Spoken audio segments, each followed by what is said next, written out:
All right, so we'll start going over the accuracy first page. I'll go over one portion of it, and then we'll stop it and get questions asked. So if you go into the accuracy first page, the first thing that you're going to see is quick win. We're going to talk about quick win, what it is, how we came up with it, and then how to use it properly. So basically, back in the day when early 2000s, I was training the Marine Corps, we were watching guys actually, have to have a calculator on the range with them, and they would sit there and go through this formula to get a wind call. And I thought, man, we've got to have a faster wind from this. By the time we actually do that, if you're in a windy environment, the actual wind would have already changed either in cosine or in wind speed. Like where I live here, absolutely it would change nearly 100% of the time. So what I developed was a way that we had a quick win. And the reason it's called quick win is it's super simple, it's super fast, it's the same for every weapon system. So what we mean by this is we go into the Kestrel, we would go into the Kestrel, go into the ballistic engine, and we would take a 3 o'clock wind, we would turn spin off. Now it's important to turn spin off because you're going to get a different answer from 3 o'clock to 9 o'clock. So we'd always turn spin off, go to 3 o'clock, and then we would change our wind value until 500 equaled 0.5 mils. All right, so, and I know we have MOA shooters and we have 500-yard shooters instead of 500-meter shooters, and you can still do the same thing. In the MOA, 0.3 mils is real close to the MOA, so you can actually convert it that way. You can still do it in mils and then convert it real fast into MOA. But quick win, what it means by having 500 equal 0.5, you have the capability to basically shoot your range in mils, and the only thing that changes is what mile hour that makes that happen. All right, so with the 308, 4 mile hour makes 500 equal 0.5 at 500 meters. So 0.5 mils is what it gets close to, and we're dealing with the nearest whole number. So it may be 3.7, it may be 4.2. So you just want to round to the nearest whole number. I can't call 0.2 mile hour, so I'm really not worried about it. I've never met anybody that could. So what we're looking for is a fast wind call. So if you have a 4 mile hour gun, so you would go into the Kestrel, go to quick win, hit calculate underneath, and it's going to give you a number. Once it gives you that number, it's already doing the internal math. It's already turned spin drift off for you. It's already done all the rules for you, and that's why we've included it so you don't have to go through the classes to learn all the rules. All right, so once we have a number, and this is a 4 mile hour gun for a 308, then we would actually divide the full crosswind component by 4. So let's just say it's blowing 16 mile an hour from 9 o'clock right now. 4 goes into 16 4 times. So it'd be 4 times your range, and that would be your wind call in mils. All right, so if we're shooting 600, it would be 0.6. You put a decimal in front of it, in front of your range. So 600 is 0.6, 500 is 0.5, 400 is 0.4. And then you'd multiply it by how many of your gun numbers would fit into the full crosswind component. Like I said, 16 mile an hour wind, 4 goes into 16 4 times. So 4 times 0.6 for 600 would be 2.4 mils. Simple, fast, works really well. All right, Katie's pulling out something on the screen for you to kind of look at. Now, a lot of you that have been through my classes, you're probably going, yeah, but I thought we added one at 600. All right, so this is a good point. Once you have actually built this and looked at it, what I want you to do is go in and now you would plug this into your Kestrel. You'd plug in a 3 o'clock 4 mile an hour with spin drift turned off. Get your range increment set to 100 meters, and you'd scroll down. You'd see at 400, you're real close to 0.4. 300, you're real close to 0.3. At 500, you should be real close to 0.5. But at 600, depending on your density altitude, you may be at 0.6 or you may be at 0.7. You may have to add one. It's a density altitude adjustment is what that is. So at sea level, we would add one at 600 and we would add another one at 800. So quick win works really well out to about 1,000. And that's about the limit of where we use quick win. So we have other tools that we use past that. So this is a quick way to gather wind when you need speed. All right. So the quick win formula works not only here, but when we're using a trimmer reticle and you have wind dots, it's completely different. The wind dots are not quick win unless you're using the dial down method of speed drop. So We'll get into that a little bit later, but I want to confirm that with you now. The only time you would use quick win numbers for your win dot value is when you're dialing down your speed drop number. And we'll get into that later once we get there. So, like I said, this is very simple. We have now a 11 mile an hour or 11 o'clock wind. And let's just say we'll keep the same thing, 16 mile an hour. So 11 o'clock is half value. So that takes 16 to 8. 8 mile an hour is your full crosswind component. How many fours goes into 8? 2. 2 times your range. That's your one call. So it's very simple and very quick. That's why it's called quick win. All right. Anybody have any questions on that? I've got one. So I've got version 1.39, and actually getting to the accuracy first page is not coming up for 7. Is there another setting that you have to preset, or is there something else that you have to do to actually get to the accuracy first page? Yep. So I can talk you through that really quick. So to access it, we have a couple of different steps that you have to take. First thing you have to do is go into the menu. So hit the sprocket in the upper left-hand corner.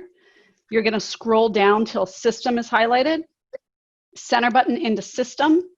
Scroll down till Accuracy First is highlighted, and toggle to the right to turn it on. Okay, once you have that, then hit the sprocket to back out again. Once you get out to your main screen, you're going to scroll down. As you're scrolling down, you're going to pass to Enviro. Make sure that Enviro is set to lock and it's not live. Then you'll scroll down 2 more under range card and target card, and accuracy first should be there. Bam, got it. Boom. We probably should have started with that. Yep. All right, so anybody have quick win questions? Because we can move on to the win dots unless you guys have some quick win questions. So everybody understands this works for every caliber, every ballistic combination. The only thing that is different, my 5.56 is going to be a 3 mile an hour. My 308 is 4 mile an hour. My 6.5 Creed is 5 mile an hour. My 220 grain 300 Win Mag is 6 mile an hour. My 338 is 8 mile an hour. That gives me basically the correct mile an hour to make 500 equal 0.5. So here's a good question. I'll throw one out. Why 500? Why not 700? Why not 300? Well, 300 is too close to have good resolution per mile an hour. So that's why we go to 500. It gives us a long enough time of flight distance to actually have good resolution per mile an hour. Once we get, as we've talked about, once we get to 600 and beyond, we could get into density altitude corrections to where we could have enough density altitude change to give us a false number. So this is something that we have to pay attention to. So that's why it's always 500. It's 500 for every gun, and it's based off time of flight. All right, let's look at win dots. You want to talk about win dots? Yep. All right. So when I developed the trimmer reticles with win dots, all right, so what we ended up doing there was this is a time of flight win dot, time of flight wind deflection point. Right, and so again, agnostic to caliber. Hang on just a minute. Somebody's. Oh, you still back? All right. So it's agnostic to caliber. It's a time of flight wind dot deflection mark. So again, once you go into the Kestrel, we used to go to the 4 mil line, then we'd go to the second wind dot. It's 0.95 mils. We would do the exact same thing. We'd turn off spin. We would plug in a 3 o'clock wind. We would change our wind until we got as close as we could to 0.95. Because it was a second wind dot, we would take that number and cut it in half, and that would be the value of every dot. So that's what we were working off of. Again, working with Kestrel, easy to work with. We said, hey, this is something we'd like to show everybody. If they don't get to the class, now they know how to use it. And so now we can just plug in, go into Kestrel, or go into Kestrel down to accuracy first, go to wind dot, and then hit calculate, and it gives you your wind dot calculation for that ballistic combination. Again, density altitude corrected, BC corrected, muzzle velocity corrected, so everything's already taken care of. Now this is a value of each dot, and again, this is full crosswind component. So if you have a 1 o'clock wind, it's half value. If you have a 20 mile an hour wind, now your full crosswind component is 10. If you're shooting a 6.5 Creed, your 5 mile an hour wind dots, you just hold 2 wind dots and shoot. So again, it's speed And this continues out past 1,000. So it continues out 10 mils. We stop the wind dots at 10 mils. Normally, if I'm dialing, it's because I have a target over 10 mils. The wind dots there for speed and accuracy, and I don't have to do any calculation. All I have to do is my cosine adjustment and take that number of my wind dot value, plug it into my full crosswind component, use that many wind dots, and I'm good. But if it's past 10 mils, then at that point, we're going to dial everything on our crosshair, and we're going to actually shoot our hold based off what the Kestrel tells us. Spin drift is turned on. We may use a 4-mile-an-hour wind for every gun. If we do that, we'll actually have to turn spin off because if, let's just say this, 20-mile-an-hour, 4 goes into 25 times. Well, if I plug that in with spin on and shot what my 4-mile-an-hour was times 5, I would be doing spin drift times 5 too. So that's why we actually turn spin off. But now in the Kestrel, if you look at range card, spin stays on full time in the range card under spin. So you don't have to worry about that. So it makes it easy to run through, and you don't have to worry about, you know that. And guys, you can memorize spin at short distances. So short to me is like under 1,000. So if you look at a 300 Win Mag Magnum caliber, it's usually about 800 meters is 0.2. I don't care about 0.1s because I have rarely seen a 0.1 gun. We manage our errors at 0.2 and take them back down to 0. Therefore, they can't grow past 0.2. So, and we take care of it at 0.2. So if I'm 0.1 off, I don't have 0.1 guns or 0.1 ammo. That's a third of a minute of angle. So I'm not going to take the time to try to correct for it. I know at 600, it's going to be close to 0.1, so I'll make a slight adjustment in my hold, but I'm certainly not dialing the turret. I may just favor left because I'm always going to be a right-hand twist with the guns that I shoot, so my bullet's going right. So this is, these are questions that we get, is the wind dots, are they corrected for spin drift? And I'm like, no, they can't be because this is agnostic to caliber. So if you have a 7 twist as opposed to a 10 twist 308, you're going to have different spins, so you'd have to have a whole different reticle. So you still have to incorporate and take care of your spin drift for you at that time. So it's very easy, it's very fast, it's quick to look at your spin drift in 100-meter increments and memorize them, and then you apply them during the shot. So, but the wind dot calculation is easy and simple, and the one reticle works for every ballistic combination there is out there. You can shoot a 22, you can shoot a 50 cal, and everything in between. So any questions on the wind dot calculation? Now, don't get them confused. Wind dots are not the same as quick wind always. They may be on your 5.56, they may be on your 308. They're going to start separating on your 300 Win Mag. This is one of the biggest problems that we had. So they had already adopted in the military, they had adopted my quick wind formula. Once I showed them the trimmer reticle, they said, well, the 308, it's a 4-mile-an-hour quick wind, it's a 4-mile-an-hour wind dot. And I said, yeah, but that doesn't really mean anything. So it's not meant to line up that way. And then they said, well, 190 grain 300 Win Mag is a 4-mile-an-hour gun too. And I said, yes, in wind dots, but it's a 6-mile-an-hour gun in quick wind. And they said, well, it can't work. How can a 4-mile-an-hour wind dot in a 300 Win Mag still be a 4-mile-an-hour wind dot in a 308?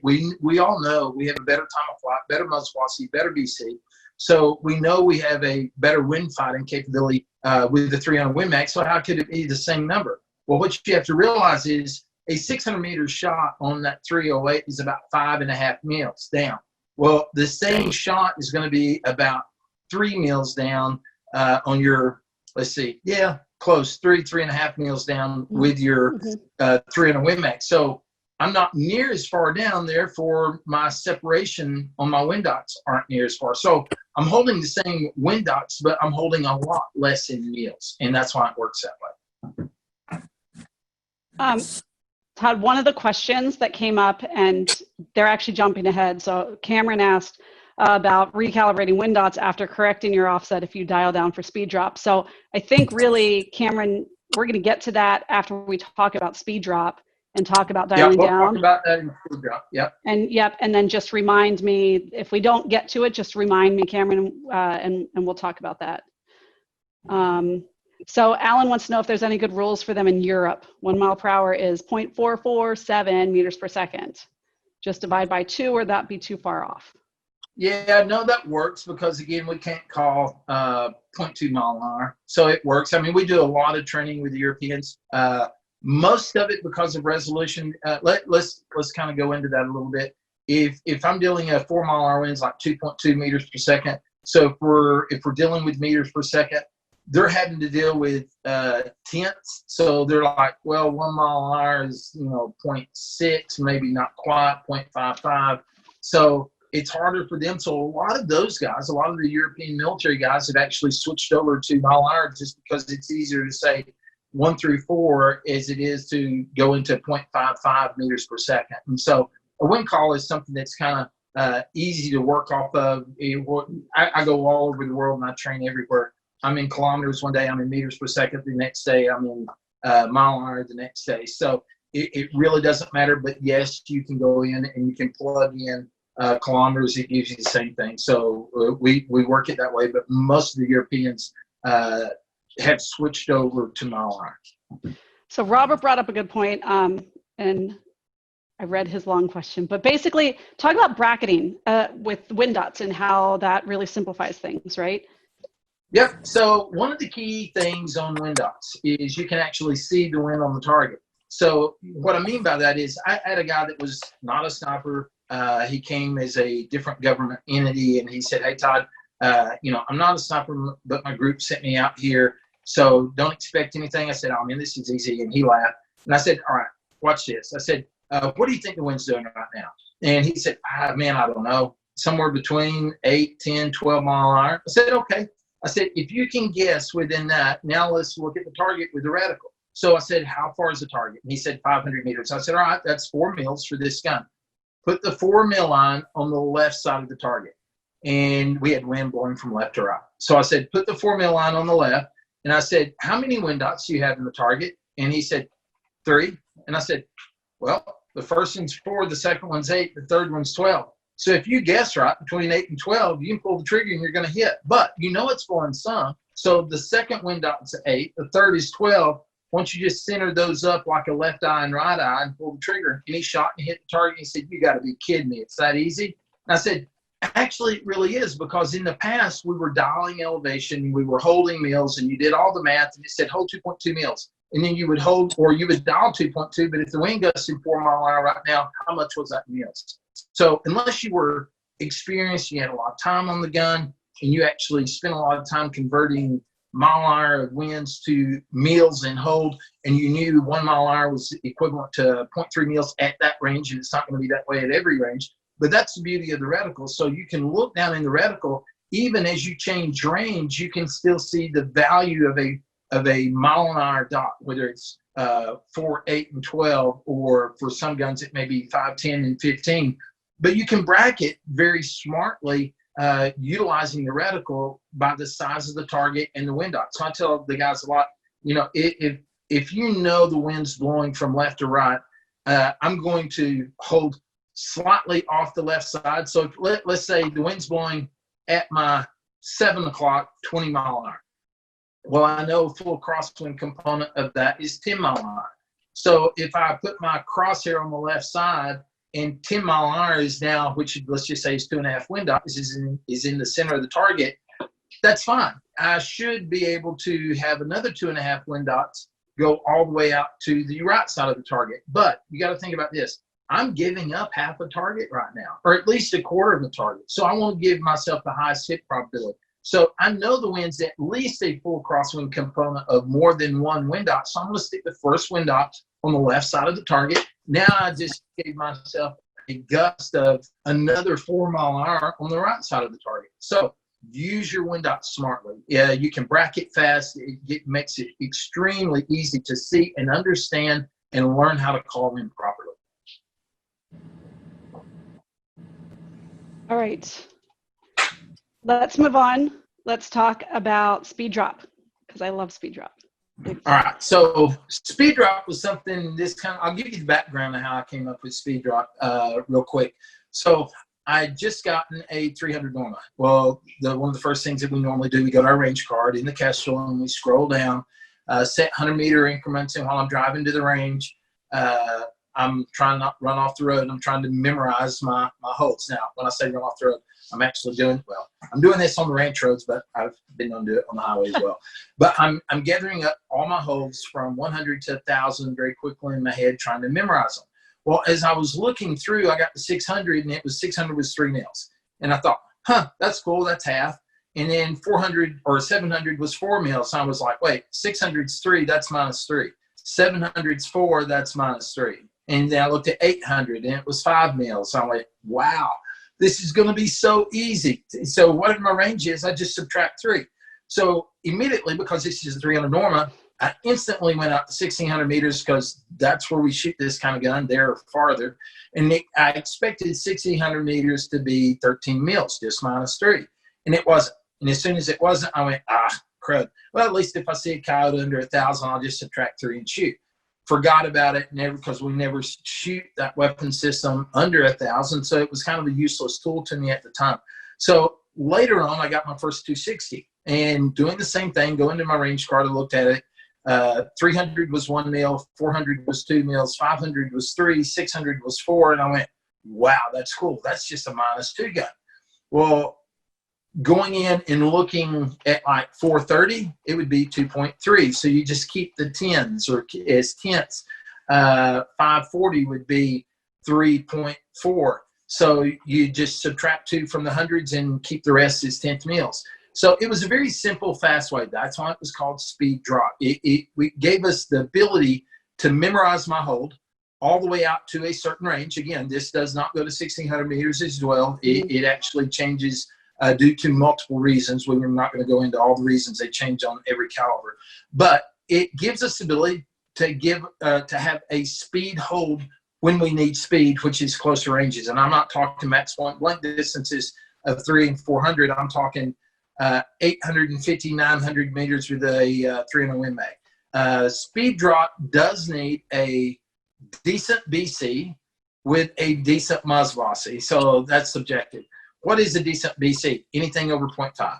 Does that mean a 0.53 is a good BC? No, doesn't mean it's good. It's just good enough that it may work for you if you have a muzzle velocity over 2,700 feet per second for that ballistic combination. So it will give you the ability, if you have a good ballistic combination, to memorize your hold every 10 meters all the way out to a certain range. So my 260 only goes out to about 700. My 300 Norma, excuse me, goes out to 1,200 meters. So I know my hold every 10 meters all the way to 1,200 meters with one number. And that's the key.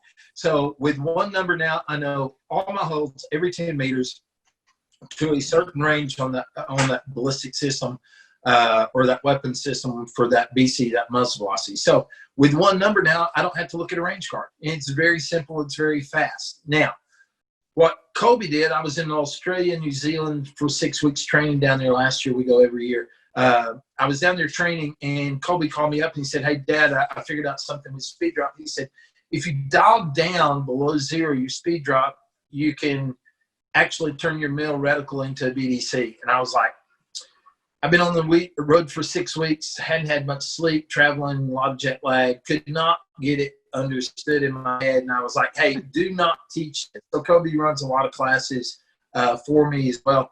He said, do not teach, or I said, do not teach this till I get home and look at it with you. And he said, okay. Later that night, I pulled out my Kestrel, started running down through my head. I went, well, of course it works. So let me kind of run through, we're going to do a 260 for easy math for you. If I am on 0, I slip my turret to 0 when I zero my weapon system at 100 meters. And now I go below 0. Instead of going up to 1 and 2 for going up 2 mils, now on my knot force that is a 12 mil turret rev, I will go down to 11 and down to 10. So I'm going below 0. You may have to adjust your 0 stop, obviously, to be able to do this. Or with some of the scopes out there, you may actually have to start above. So you may have to be at the 2 mil for your 0. Slip your turrets to 2 to where you can actually go to actual 0 if you want to use the dial down method. But this is what it does. When I dial down 2 mils, basically now my 100 meter 0 is on my 2 mil line below my crosshair. All right. So if I told you 400 was 2 mils, remember, just subtract 2 from your range. 400 would be 2 mils. Well, if I was already down 2 mils and then I shot another 2 mils for 400 meters, I would be on the 4 mil line, basically shooting what my range was. 400, 4 mils. 500, 5 mils. So it basically gives you a mil reticle converted into a BDC. Again, how far does this work? Like we said, speed drop works for different calibers, different ranges. Your 260, your 6.5 Creed should be able to go out to about 657, depending on longer barrels, maybe 750, 300 Win Mags. You'll push out 850, 900, 300 Normas out to 1200. But when I need speed, now I can shoot my reticle for my range. I don't have to do anything. If we're driving down the road and we see a coyote and you pull out a laser and you go 550, Todd, I'm holding 5.5 mils. It's that simple. I don't have to look at anything. And then I would shoot my quick win number for my win dot values. So because you're shooting range, that's what quick win is. 500 is 0.5. So I would go back and shoot my quick win value for my win dots. And so it's only when you dial down below 0. Now, guys, remember, anytime you touch your turret, it changes your win dot value. So even if I'm shooting normal and dialing up, say I dial 5 mils, and then I need to make a correction, I'm going to hold 2 mils for the next target. Your win dots aren't 4 mile iron anymore. So a rough rule, we always tell people you dial up 5, you cut your win dot value in half. It's a kind of rough rule that kind of works. If you dial 10, it does not take them down to a quarter.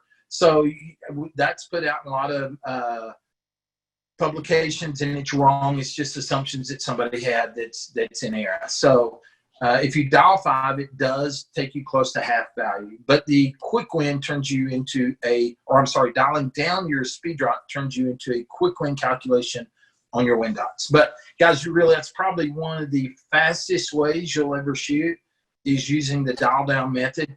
Because you don't have to do anything. You don't have to know any hold. You shoot your range, whatever your range is. And this also works with yards if you're shooting in yards. So it's going to be a different number for the same caliber, same ballistic combination. You may be a 2.5 gun in meters, and you may be a 3.2 gun in yards. So it's going to be different, but it does work in both.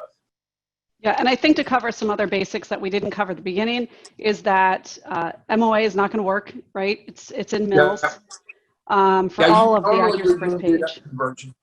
Yeah, yep. You'll do that conversion yourself. The minute of angle, and it's probably something we'll need to address. This was just something that with the engineers we were trying to get in there as quick as possible. We can make some things work in minute of angle. Minute of angle obviously is not used by anybody in the military. We've completely moved away from that all over. Everybody's working in mils, guys. And for those of y'all in minutes of angle, and we just came out, Horse came out with my 59 design in minutes of angle. I've got some new reticles coming out in minutes of angle this year for hunters. It's just because some of the guys wanted it. It's not anything that is better. Personally, I like simplicity when I'm shooting for speed and for ease. Mils divides by 10. It's simple. It's easy. If you're working in mils or meters, you don't have to know the target size in centimeters. You can still do it in inches. To me, it's a lot easier than trying to cut minutes of angle down into the fractions and deal with fractions. So it's just a lot easier in mils. And we've converted a lot of people. All you need to do is try it. But if you're one of those guys, hey, I'm dyed in the wool, hard MOA fan, and already on 10 scopes in MOA, obviously you're probably not going to change. That's fine. But this is something that we'll probably look at in speed drop and try to figure out how to convert it for you. But currently right now, because of the military and most of the guys shooting PRS that we talk to are all working in mils, and even a lot of the upper end or higher end hunters. When I say that, not putting down anybody, I'm saying that the guys shooting at the extended ranges. We still have a ton of people here in the United States working with crosshairs, and that's all they shoot. And the furthest shot that they're going to get is 300, and they zero their gun, 2 inches high at 100, and that makes them zeroed at 200. And they can hit a deer if they hold a little high at 300. And there's nothing wrong with that. That's fine. But obviously, he's not doing speed drop, so we're not converting into MOA for that shooter. With the H59 reticle coming out in MOA, we'll try to adopt some of the new stuff that we've done for the meal meaning meal radiant shooter, and adopt it into a MOA version. Got it. So, and guys, again, I know that we haven't been, it's not always easy to just ask a question, so you can send them into the chat. I am looking for them. One of the, Marshall asked, what sort of extreme spread would cause us to be incorrect, or would that have to be horrible hand loading to cause us to go wrong? So looking at your extreme spread, I mean, right. Okay, so, and I'm not for sure where he was focused on, just all extreme spread all over, or with speed drop, or with wind dot. So I'm going to cover it real quick across the board, because this is something that we're currently working on with the military right now, and it's super match ammo is what I came up with earlier. It was a sniper match, or sniper variant was what we called it at first.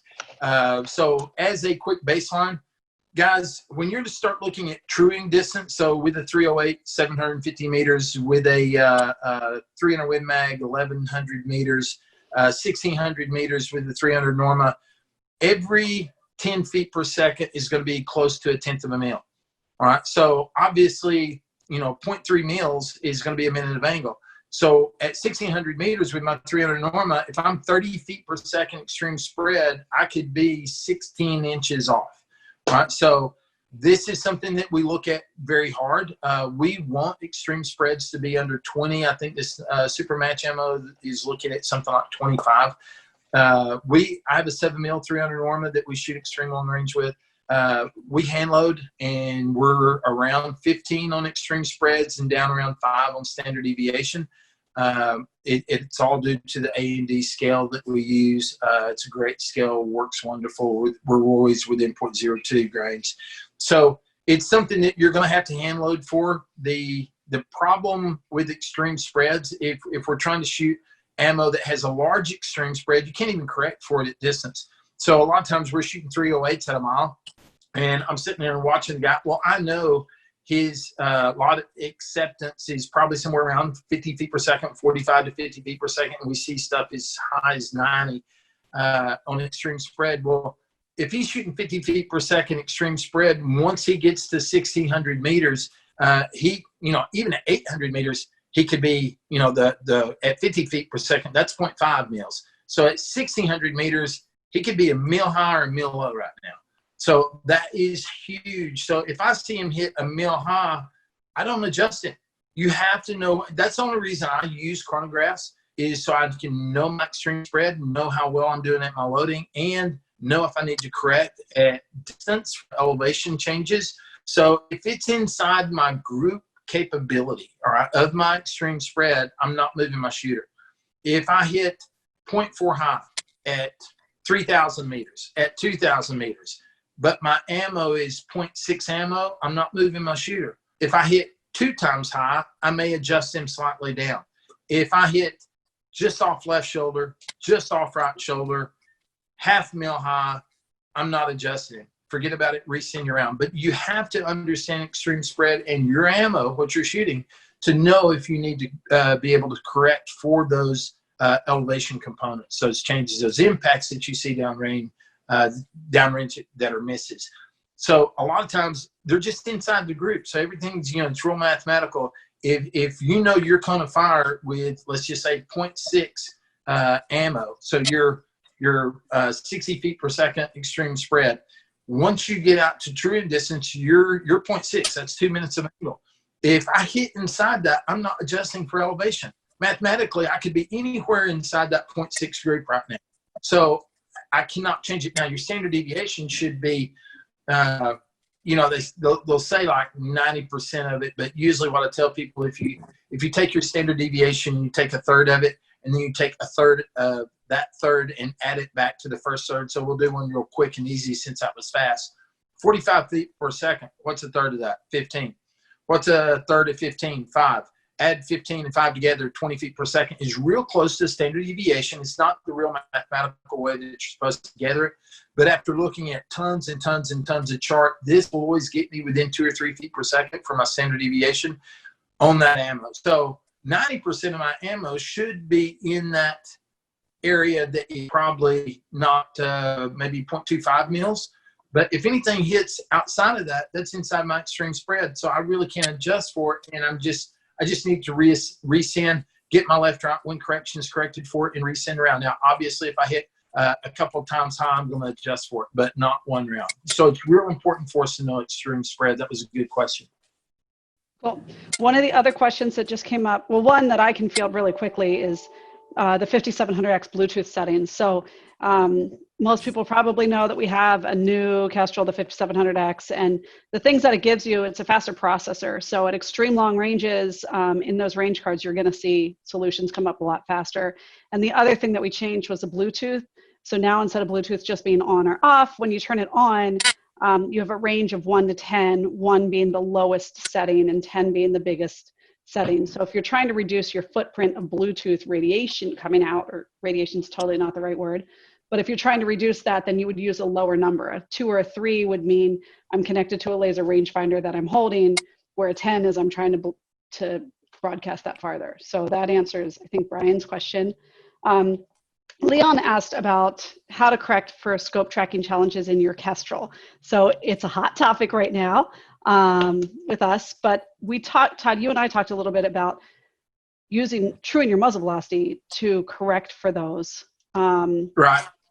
And, you know, the sight scale factor that's in the other AB products, talking about that a little bit.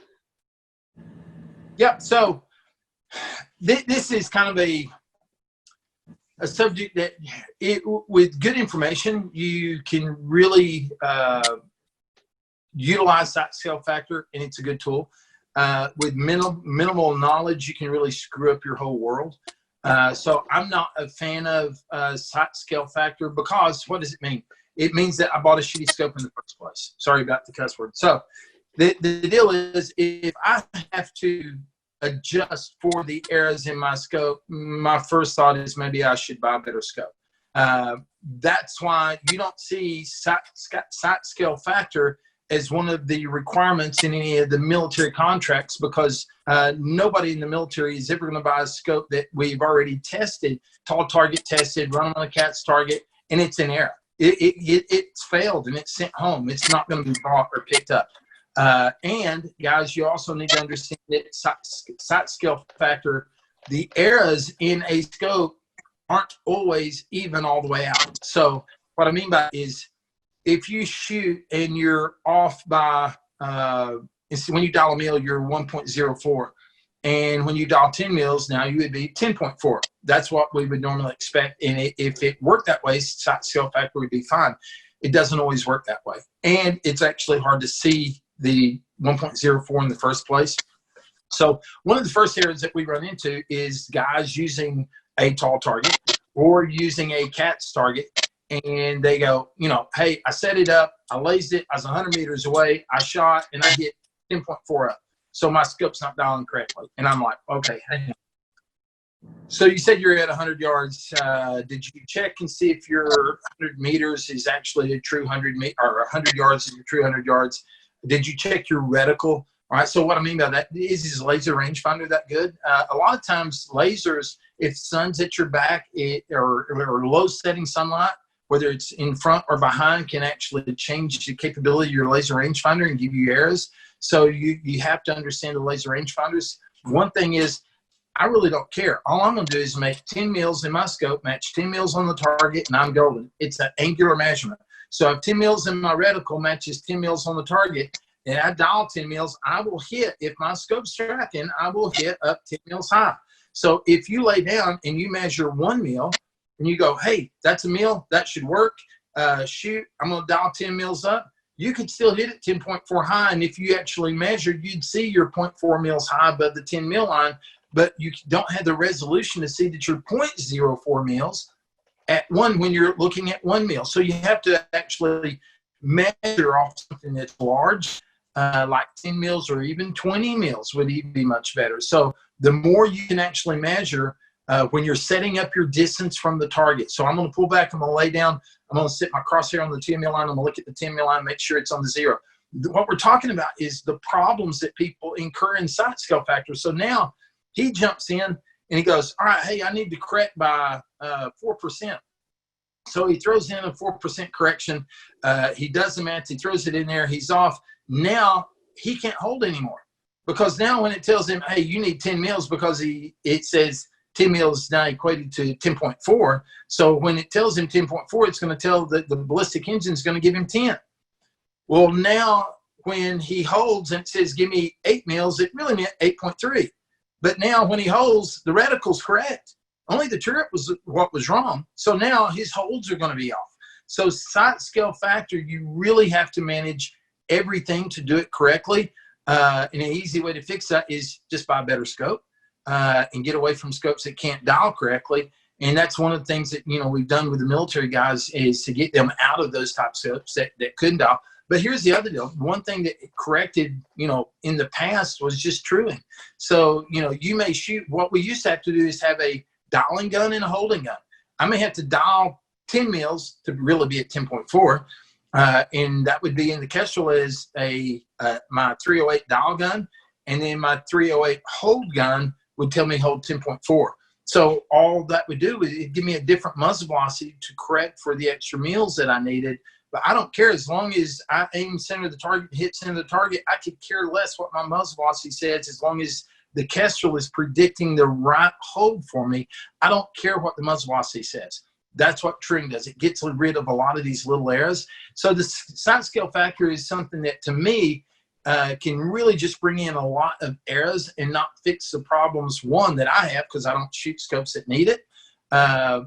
If you do have a scope and it's what you have and it has that error, this is a way that you can do it. But remember, you need to dial when you've adjusted your Kestrel's prediction by sight factor. You need to dial the rest of the time. Now, we just talked about 10 mils being 10.4. If you held 2 mils, you would only be 2.08. You wouldn't even be a tenth of a mil off. That's less than a third of a minute of angle. Who cares? You're still going to hit. So at the closer range, it's still going to be fine. But we want people to understand and be knowledgeable about what they're doing when they start playing with sight scale factors, because you can mess up a bunch.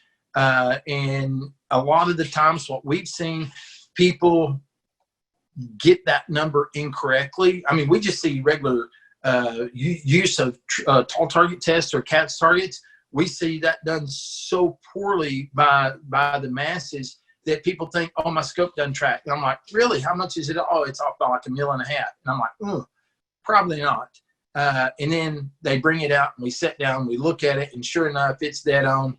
He had set up the test wrong. So it is a real scientific calibration test. It's really easy to do. You can get the targets from Horse Vision. I think on the Horse website, maybe the past couple of days, we just posted up videos on how to use them correctly. So this is something that it's worth taking your time to do if you're looking at sight scale factor. It is a good tool if you know what you're doing and you don't have the capability of moving away from the scope that gives you the error. I'm a big hater of it, only because I don't think we should be fixing a scope manufacturer's problem in a ballistic solution. It is a tool. It's in every applied ballistic engine out there. Brian was just trying to help some of the guys that had scopes that had problems. Mathematically, yes, it works. Can you incorporate a lot of errors? Absolutely. So be very careful in the usage of sight scale factor. But also know why you're needing to do this. It's because your scope is messed up. All right. So that's the number one thing that you have to realize.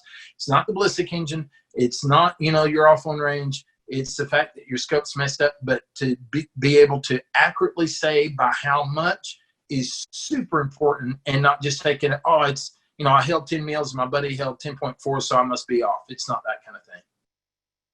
Yeah, and I will say, we have gotten requests, and we have it in the chats too, to add that into the Kestrel. And for all the reasons that Todd just explained, it's not in this current firmware release.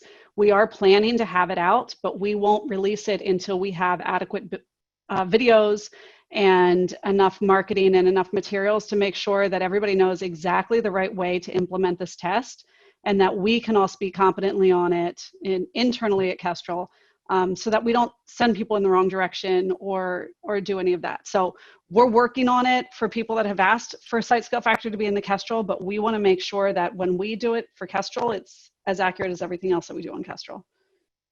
We just want to make sure that people aren't doing it incorrectly and then getting bad information out of the Kestrel and then blaming the Kestrel for something that an individual calibrated incorrectly.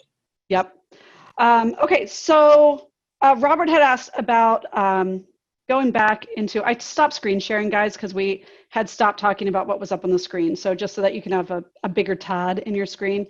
But we want to talk about, somebody was asking about when he's doing hand loads, do you check for the temperature stability? So talking about hand loading, talking about muzzle, the temp tables, all of that.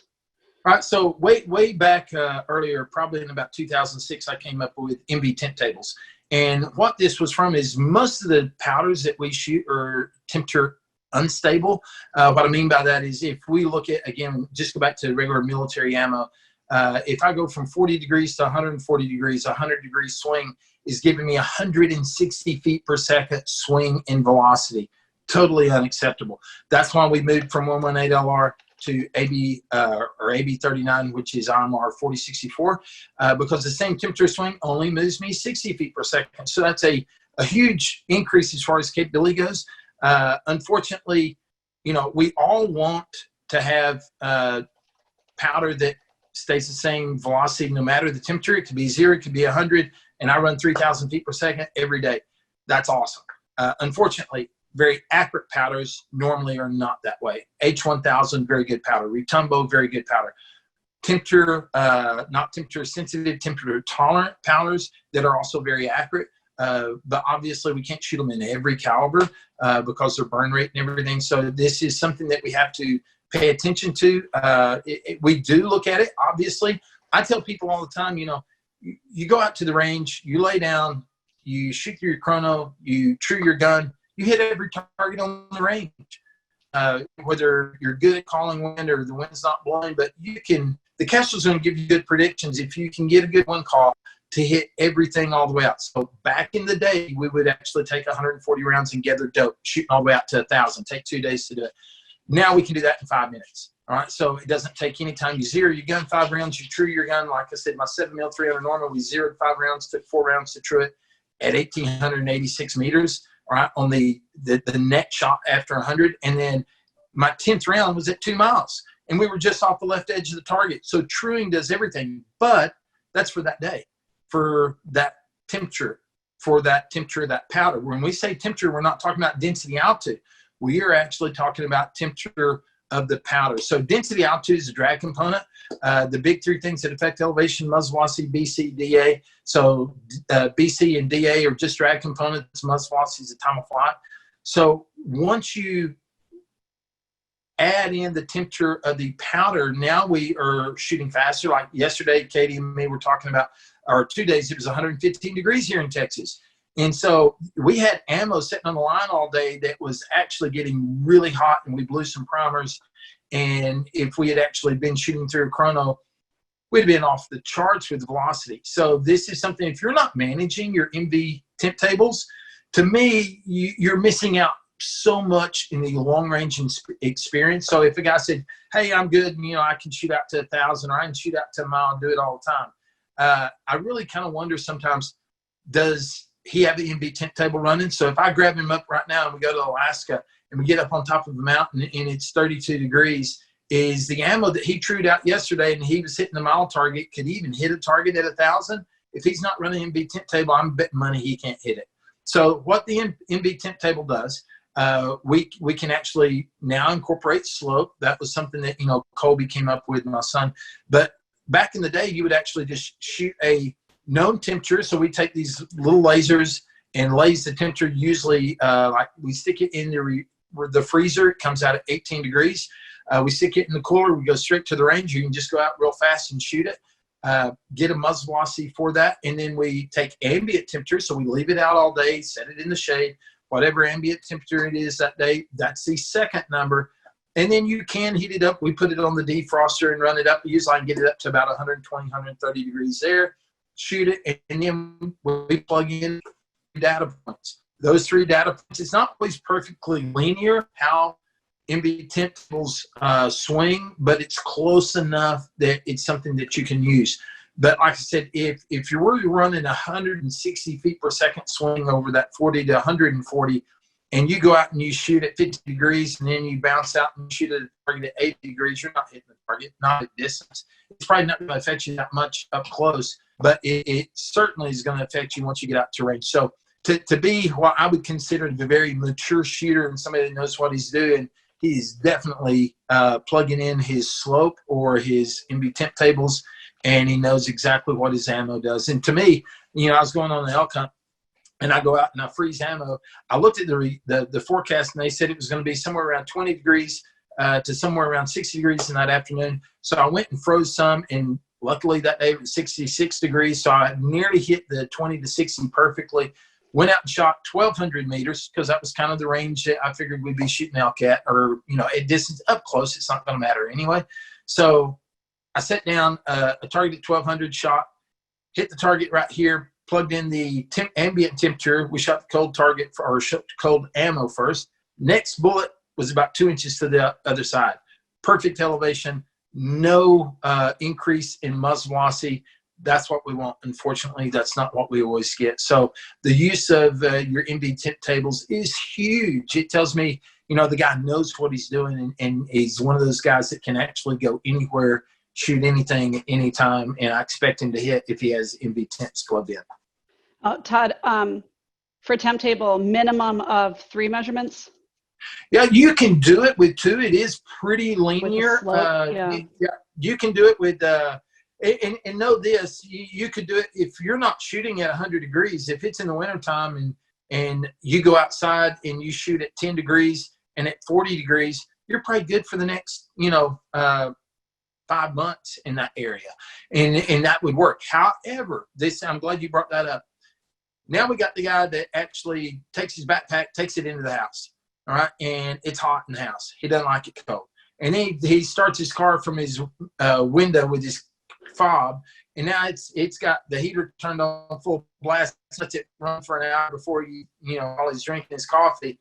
He takes his backpack, he throws it in the car. His ammo's 85 degrees in the house, and it's sitting in there by the heater. Now his ammo's 95 degrees. So he's driving down the road. He sees a deer across the way, 800 meters. He takes his Kestrel. He holds it outside to get proper density altitude, right? So proper temperature for density altitude corrections, and he sticks that ammo in there. Well, it's reading off the temperature on the Kestrel. So when he says, hey, it's 20 degrees outside right now, it's going to give him a muzzle velocity of 20 degrees, but his ammo is 95 degrees, so he's going to miss this thing by a mile. And then he's going to think he messed up the shot, doesn't know why. Matter of fact, he missed it so bad he didn't even see the impact. So this is how we manage that. We take the same little laser, we laser the ammo, we plug in the Kestrel 95 degrees because that's what the ambient temperature of the ammo was. And then once we take that, we turn MB temp table off. That locks in the velocity for 95 degree ammo. We collect our atmospherics. Once we do that, we have the solution for the correct density altitude with the correct muzzle velocity for that 95 degree ammo. Everything's taken care of and used. And you guys know when your enviros are locked, you can go in and manually manipulate those temperatures. So what Todd's saying, you don't have to have that Kestrel heat up to 98 degrees or 115 degrees. You just leave it on lock, go down to temp, and scroll to the right and increase your temperature. So you can build. Yeah, we never shoot with the Kestrel. Yeah, we never shoot with the Kestrel on live or where it's on as far as the collecting temperature. The guys will say, yeah, but we want it to be accurate as it can be. And what guys don't understand is, density altitude. We already said this once. Density altitude is one of the main 3 things. Density altitude, BC, muzzle velocity. But guys don't understand density altitude. So what I mean by that is, everybody knows when I go up higher in the mountains, I have a faster time of flight. So I'm going to have less of a wind call and less of elevation hold. Everybody gets that.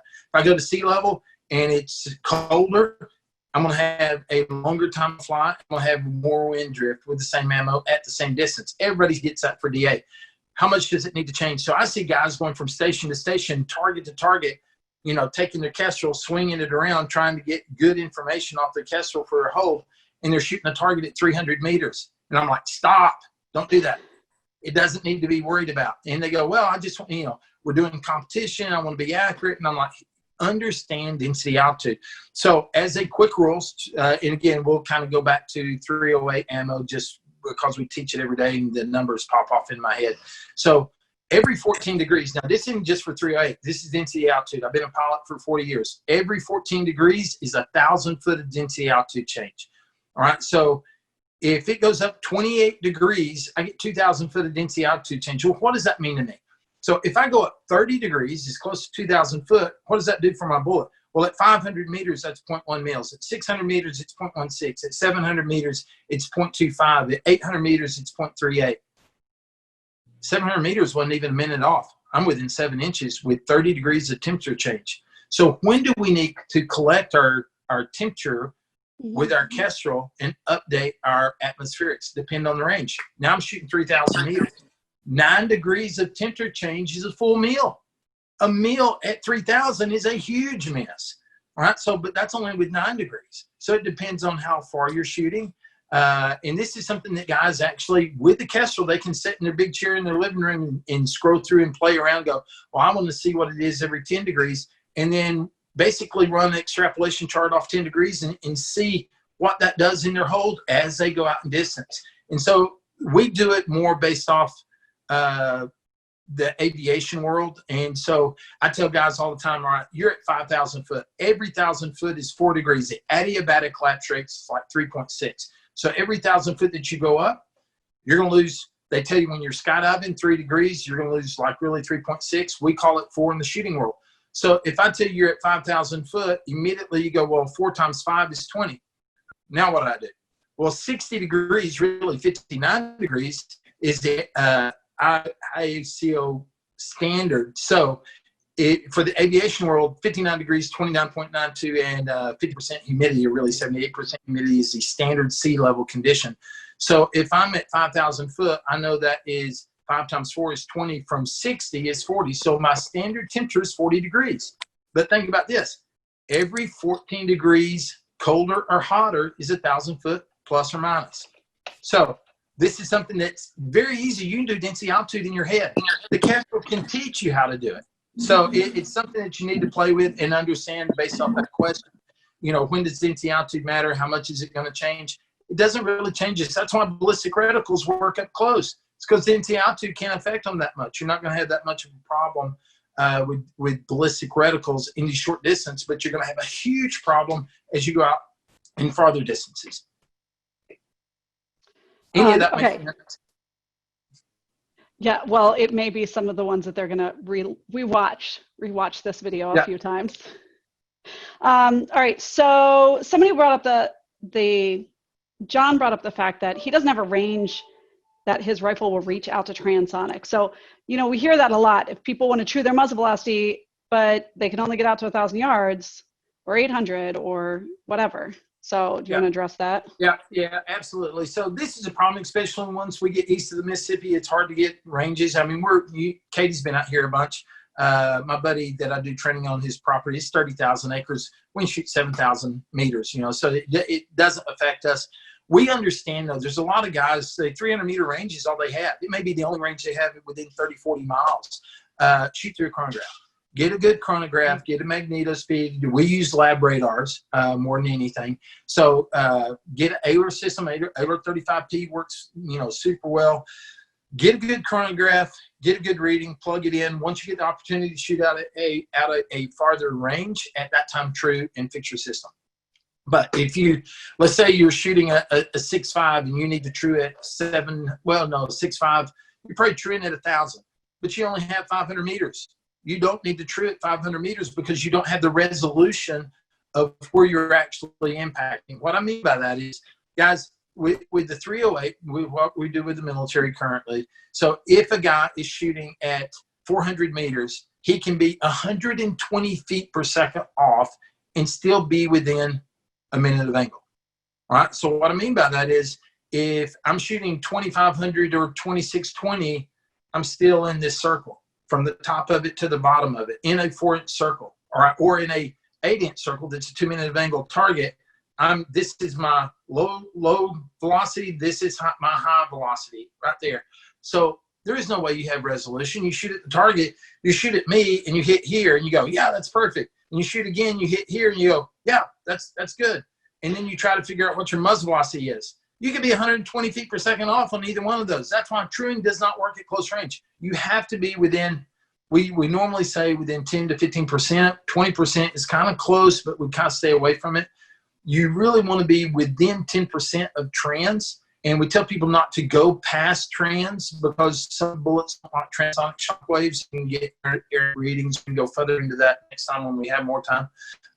But go ahead and shoot a chronograph. Do not true at close range. All right. So there's so much air that can be brought into it because you don't have that resolution. What about rimfire? In truing? Yeah. So rimfire, subsonic. I mean, we do this a lot with subsonic ammo. I true my muzzle velocity. So I plug in the BC or I plug in the custom drag model and I run it and I go out to the range. So if I want to shoot 600 meters, I may true starting out at 200 or 300 meters with my 308 subsonic. I just true my muzzle velocity up. I'm not going to plug in whatever the chronograph says. Basically, what you're doing when you're truing, you're making the ballistic engine overlay and match up what the bullet already told you it did. All right. So for whatever little reason you may have plugged in something wrong, or maybe it's sight scale factor and you're dialing up 20 mils because you're shooting rim fires at 250 meters or whatever. So once you get into dialing a ton and now you're holding a ton, you could incorporate a lot of air from a lot of manufactured scopes. And when you do that, I'm going to go ahead and true my system and shoot the velocity that the bullet told me would have had to be to hit that mill hold. And that's all we're doing when we're truing. So a lot of people will say, yeah, but there's errors in the ballistic engine. That's why you have to true. No, actually, the custom drag model is a Doppler. It's $700,000 machine that's out here right now, and we can actually go out and shoot and actually get perfect matching. So I don't listen to any ballistician or anything when he tells me what a BC is. I don't care. We got a Doppler that tells me exactly what that bullet did, how much drag was on that bullet, what that spin drift did to that bullet, the whole thing all the way through. So if I can get a custom drag model from Brian, the applied ballistic team, I'm going to use that because that's a perfect match for that bullet. That's a perfect flight drag model. And then right there, sorry, Todd, but right there, that perfect match, that perfect BC is why it's a 1 whenever you do a custom curve, right? Because that's what and we use 1. And now let me talk about why it says 1. It's 1 because it's comparing it to itself. So when you have a G1, the G1s and G7s, they were actual drag model bullets. So you can actually hold them in your hand. They're 1 inch in diameter. They weigh 1 pound. They're a specific form factor. So when I have a G1 standard setting on my table at Sleepy and I show everybody, I say, this is a 1 BC. And then I pick up the G7 and I say, yep, this is a 1 BC. And then I pick up my 230 Burger and I said, this is a 1 BC in a custom drag model. And they look at me like, I don't get it. How can they all be 1? Because they're compared to themselves. They're as efficient as they are to themselves. So 1 is not more efficient than the other one. So therefore, when you have a 175 grain Sierra Match King, you compare it to G1, it's a 0.475, but you compare it to G7, it's a 243. But in a custom drag model, it's still 1 because it's comparing it to itself. It's only as efficient as it is. And so, but that's why when you do DSFs, you could actually be 1.02, and that's not actually looking at the BC of 1. That's looking at 1 being the baseline. And then there's 2% more drag once you went past trans, and that's what the 1.02 means when you do your DSFs. So, or what happens if you hit it 0.98? So you do your DSF and you look at your view DSF table. It says, hey, I'm at 0.98 right now, and at this distance. And what does that mean? Did you get better than itself? Is it actually having less drag? No. Maybe you had a tailwind. Maybe your range fidelity wasn't as good as you thought it was. Maybe the target you lays at 1230 is really 1215, and you hit with a 1215 hold, but it's a less hold than 1230, which makes your BC DSF, it's not BC, but your DSF read 0.98. It's 2% less math needed. All right, so problems. Range fidelity is a huge problem. It could be that you didn't incorporate that 8 mile-an-hour tailwind. All right, so it's just going to change your time of flight. We don't need to look at headwind and tailwind components when we're shooting in supersonic. 30-mile-an-hour is usually only about 0.2 mils at transonic. So I'm not really going to care about headwinds and tailwinds until I get past trans. But at subsonic, it's gonna matter. 20-mile-an-hour is now 0.2. 10-mile-an-hour is 0.2 at Mach 0.9. So this is something I have to manage. So we have to look at headwind tailwind component when we're shooting out to distance. That's what we're doing with our DSF at that time too. So direction of fire for Coriolis matters at distance when we're doing DSFs. Does it really matter when we're shooting and truing our weapon system? No. Why does it not matter? Because it's less than a tenth of a mil at truing distance. So I'm really not going to worry about my direction of fire. Now, what I do worry about is that I'm not 180 degrees out. So that creates problems. So now I could be nearly 0.2 off, which is 20 feet per second, because I didn't look at my direction of fire when I trued my gun. So that's why we have the ability to jump in with the Kestrel and take all those variables out of it, so very quick and very easy, and bring you back to that baseline 0 to where you can't do that. So hey Todd. Hope that helped. Yep. So I had a question. So I shoot a lot of rimfire 22s, and I'm having an issue where I zero at 25 yards, and the Kestrel will not give me a down dope of 0.2, which is what I'll actually hit at. And I tried doing the Cal DSF, but the Kestrel will not let you go down below 0. And I wasn't sure what the answer. Everybody tells me just to zero at 50, but I'd rather zero at 25 for the shooting I'm doing. Okay, and where are you getting your data? What range are you shooting to get your data of to do your DSF? So I first started, I zeroed at 25, and then I basically went at 100 every 50 yards out to 400 yards to calculate my DSF. And once I've done that, it has great dope at range, but when I get to 50 yards, it tells me that my dope is 0. And it's actually down 0.2 because of where the scope and the barrel are meeting. It's going the opposite way until it gets back to about 50, 60 yards. Or I think it's around 55 or 60. So it's not giving me the correct down. And it really only matters for really small targets. But when you shoot NRL and other stuff, there tend to be small targets at close distance. Yeah. If you're really zeroing at 25 and you can't, it's allowing you to plug in 25 as your 0. Is that correct? That is correct. And you're hitting at 25, but you're 0.2 low at 50? I'd be 0.2 high at 50. Your hold at 50 should be negative 0.2, correct? Yes, correct. And the Kestrel's telling you that your hold at 50 should be 0. Correct. Okay, so that's going to get into, I think your scope height is your problem. Because, and the reason why, if we look at this, if I take my normal rifle out that I zero at 100 meters, my bullet is never above my sight line of my crosshair.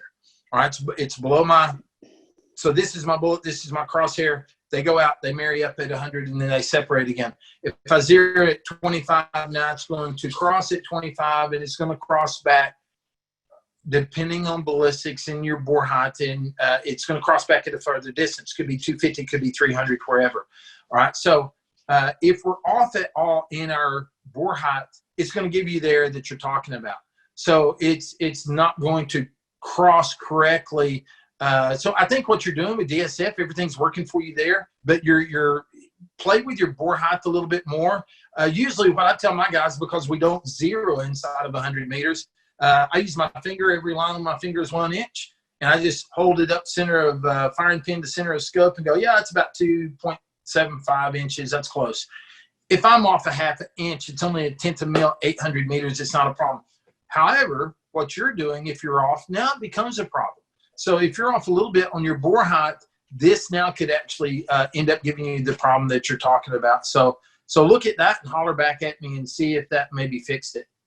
I will. I mean, I used calipers to do it the first time, so I went way scientific more than just the finger method.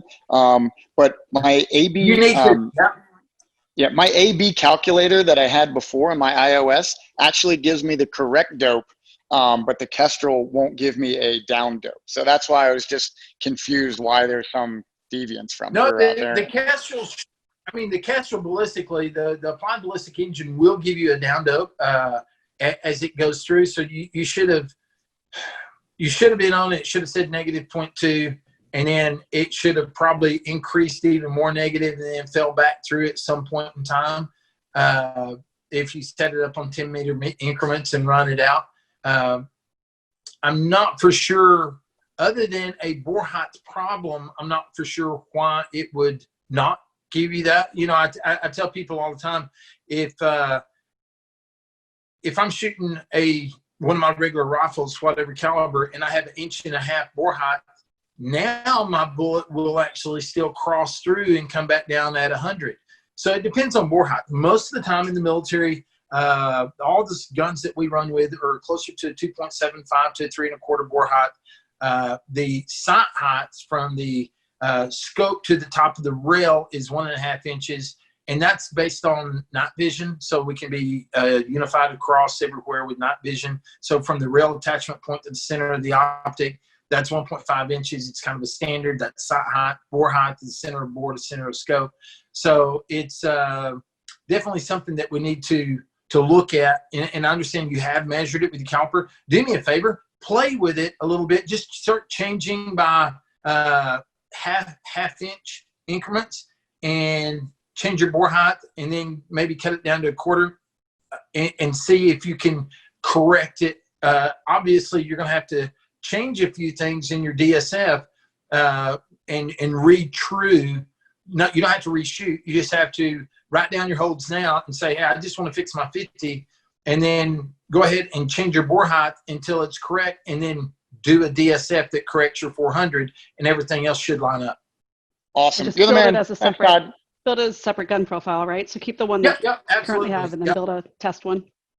Appreciate it. Yep, you bet.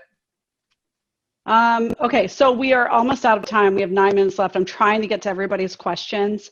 Marshall asked what are like the main things, the 3 or 4 main things that somebody's brand new with their Kestrel, what are the things that they can use to be most effective that are going to make the biggest difference? For one, they should use a range card. Obviously, wind. Wind's going to be the biggest variable. That's probably that's the reason they're going to miss everything. So if a guy learned to go in and point the Kestrel like this at the target or into the wind and watch the impella and make sure it stopped like that is right there. So if you turn it into the wind, when you get equal flow down both sides, you're pointing, this seam right here is pointing directly at the wind. So it gives you higher fidelity of wind direction. And then what we teach is the thumb hand method, to where I'm looking like this, target here, and then back of my hand here all the way until I get to where the wind's coming from. So this is 1/4, 1/2, 3/4. All right. So once I find the direction and I know where my target is, then I'm going to point this directly at where the wind's coming from, so I can get all the wind to blow through that impella. I see guys do this. They go, yeah, it's 20, 25, 30, 25, 20, and they just think where they hit the biggest wind number, that's it. And that has nothing to do with it. They may get lucky once in a while, but it doesn't work. I personally never use capture wind because we are in a terrain feature. There's a lot of dirty air flowing around, so capturing wind is not something I'm ever going to use because we're shooting in a different environment where we have a lot of katabatic wind sense. We have orographic winds. The wind's compressing, flowing up and over terrains. So we have to look at a bigger picture. But I do stand up in clear air and actually find out what the wind speed is and calibrate myself. And so I think the number one thing is, when you turn on your Kestrel, before you look at it, guess what the wind is. And once you guess at what the wind is, then look at it and calibrate yourself. Say, oh, crud, I thought it was 10, but it's 15. If you'll do that every time you think about the Kestrel, before you pull it out of the pocket, guess at what your wind is, you will become a really good wind caller because you're calibrating yourself based off the Kestrel. So that would probably be number one. Learn how to treat weapons. So one quick tip for that one too is to use the double tap, right? So you can just use the backlight button. If you guys double tap the backlight button, it pops you over to the weather side. If you haven't done that before, it's going to throw you into date and time. Scroll down 2 times and you'll see wind speed. And then double tap and you come back. So every time that you're on ballistics and you get out and you're like, oh, what's the wind doing? Double tap it. It's going to put you into the wind mode. You can hold it up and measure it, and it's a quick, easy way. And then double tap and you're right back to where you need to be in ballistics. Yeah, absolutely. So to me, that's one of the biggest reasons that we miss is wind. I don't think people spend enough time calibrating themselves. They probably know that they aren't that good at calling wind. And I don't think they put in the effort, but I don't think they really know why they're not good at calling wind. If they would do this, if they would find exactly where the wind's coming from and then measure exactly quarter, half, three-quarter value of it, get a proper cosine or a proper full crosswind component, calibrate themselves to be able to feel what that wind is and feel it quickly, and then learn how to true your weapon system properly. Use the range card. Don't use the scrolling on target. I use the range card, set it up in 10-meter increments. I can go anywhere real fast, and it's right there. It gives me all the information I need. Make sure you don't have other things plugged in like that 25-mile-an-hour wind from 3 o'clock, and you shoot it no matter which way you turn, and now you got AJ of 0.3 blowing you out, whether you're high or low, depending on if it's a right-handed wind or a left-handed wind. So wind speed 1 probably is always set at 0 or 4. 4 is only half, so it's 0.05 for AJ. So the AJ is the vertical component of crosswinds. So it's not going to ever make me miss a target having 4. And I always know what a 4-mile-an-hour wind is. So why do we use 4?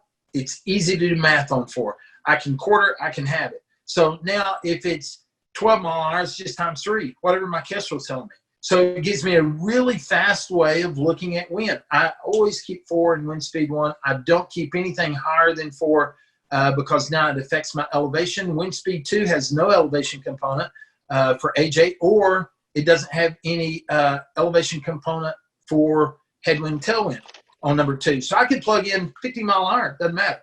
All right. It's not going to change anything.